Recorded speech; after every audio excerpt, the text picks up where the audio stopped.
Good day, everyone, and welcome to episode 8 of Why You Do What You Do by the Building Industry Association Bay Area Young Professionals. I am your host, Mark Sherlock. Today's guest is the Greater Des Moines Home Builders Association Builder and Member of the Year in 2018, National Association of Home Building Professional Women in Building 2020 Member of the Year, and a RE/MAX Hall of Fame Realtor. Please welcome builder and owner of Partners by Design Homes Incorporated, Steph Reed. Steph, great to have you on the show today. How you doing? I'm good. Thanks for having me. Pleasure is all mine. And I have to admit, you are the first person outside of the Bay Area and outside of my professional network that I'm interviewing on the Why You Do What You Do video series. So it's an absolute honor. Stacey Beers, who I just interviewed with the other day, speaks very highly of you, and we can't wait to hear your story. Well, thank you for having me. I can't say enough about Stacey Beers either, and the amazing person she is. So I'm honored that she would have those things to say for sure. Absolutely. All right, Steph, we'll get going. I gave you a brief description of the format. We got 3 questions for you. Answer them however you like, and we'll get going. So, okay. First question, Steph, how did you get to builder and owner of Partners by Design Homes? Well, I'm a little bit unconventional. Anybody that knows me could tell you that from day one anyway, but I kind of got a little bit of a start when I was a teenager with my father. I was big into sports. I grew up in West Texas, so sports are everything, you know, and you can't really work and play sports all summer and every day have 3-day practices and all that stuff and keep up with your grades. So my father was a contractor. He worked in drywall, wallpaper, paint, all that stuff. So my jobs in the summer especially were to work with my father. And I learned the trade of hanging drywall, painting, and then especially wallpaper. That was pretty much my bread and butter. I was actually pretty good at it. And he would literally just send me off in a room and I would hang a room while he was hanging another room. And then he would come in and, you know, of course, find me with his little magnifying glass. It felt like looking everything over. So I always kind of had a passion. I love to do things that are hands-on. You know, I went down the road, thought that I would be a nurse. I stayed home with my children. I got married fairly young. I was probably almost 22 when I got married, and I have 3 children. Stayed home with them. I had a son and then twin daughters. And when the twins were about 10, I decided I wanted to go back to school to be a nurse. So I went back to school, got all the way down to my last RN class and said, this isn't for me. I don't know why, but it was so emotional. You know, I couldn't go home to my healthy family and somebody else wasn't going to go home to theirs.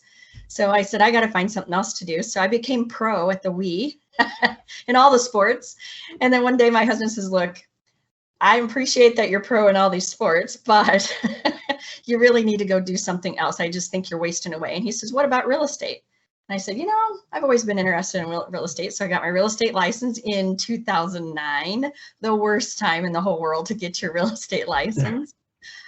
Started doing open houses for a builder and immediately fell in love with what I remembered of working with my father, knowing the ins and outs of a new home and the construction of it and all that went with it. And before long, I was doing, you know, all the same things that I do today for my own company. I was doing for another builder for about 7 years. And then I was tired of burning my candles at both ends. And he wanted to do some other stuff, the builder. And I talked to my husband. He said, you know, you really should just be doing this yourself. And so I opened my own building company. And I'm very small, custom. I don't want to do a lot of homes because I've experienced doing 75 homes a year on top of real estate. And that's a lot. You know, those are 80-hour weeks. And it was time that I gave back to my family and just changed my life. And that's what this did, is that gave me a whole different perspective on life. And so that's how I got into building. Well, very nice. Obviously we spoke the other day, but the nursing background, again, it's all about different backgrounds and somehow people make their way into the home building world. Yep, exactly. So as you can tell, I've been married. I just had a big birthday just last week, actually. So for me, I'm definitely not your traditional student or your traditional person coming into the industry. So that's the other thing, the other message I would love to get across, especially to young women and young men, that you don't have to know what you want to do when you leave high school. It's okay to change course. It's okay to try something else. You know, maybe I could have gone into one of these areas in the skilled trades when I was out of high school. Back then, my parents told me I could do anything. Matter of fact, I owned a shirt that said, anything a boy can do, I can do better. And I wore it proudly my whole life. But my parents believed in it, but society didn't really teach that. But now the game is different. It's totally different. And I couldn't be more excited about it. Absolutely. So, Steph, second question for you. What was the most inspirational moment that has shaped your career path? Most inspirational moment. Well, I got a couple, if I can share both of them. Go for it. I mean, number one, first off, just my husband saying, this is what you need to be doing. This is what I see you doing, and I believe in you. Go do it. And that's a big deal coming from a guy who's an accountant. Somebody who has that tight, wide background and that I love so much. But for him to say it, that meant he believed in what I was doing. And so that was huge. But then I won Builder and Member of the Year here at our local in 2018, I believe it was. And that was just such an honor to be recognized by my peers as someone who was working hard and busting through hopefully some glass ceilings. But then I also got to win Member of the Year last year in 2020 for Professional Women in Building nationally. And that was huge. And just starting up our Professional Women in Building here in Des Moines has probably been one of the most accomplished things I think I've ever done. If I never did anything else and didn't get to be a builder, just being part of that is huge. I mean, it's just so inspiring to see all the amazing women and having that group, that posse right behind you, helping you along the way and cheering you on, and that you get to do the same with. So you're helping people. Hopefully we're helping younger generations realize that there's a way and you've got it, and we're here to help you.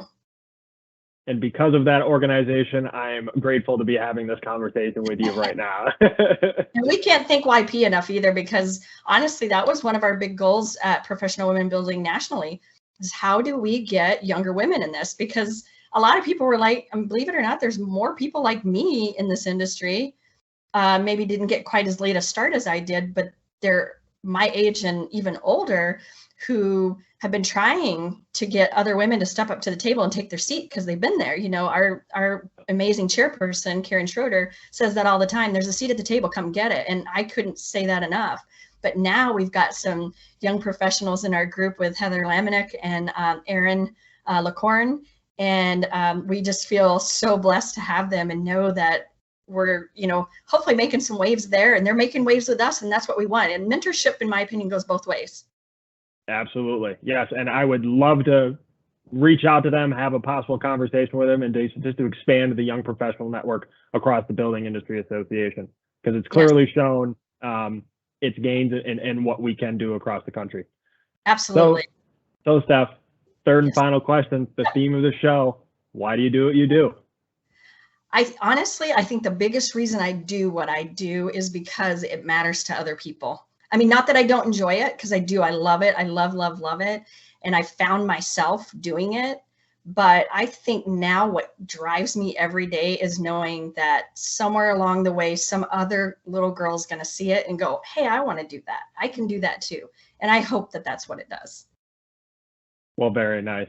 Steph, thank you so much for taking your time today. Again, it's an honor to interview somebody from the Midwest, and now expanding outside just Northern California, and truly just the impacts we can have on a East Coast to West Coast basis, coming from the young professionals, the Building Industry Association, and ultimately the National Association of Home Building. So thank you very much, Steph. I appreciate your time today. Have a great day. Thanks for having me, and keep doing what you're doing. It does matter. Thank you very much. Thank All right, you. Steph, have a great day. Bye-bye. You too. Bye-bye. And that concludes our 8th episode. I'm your host, Mark Sherlock, and always remember, why you do what you do.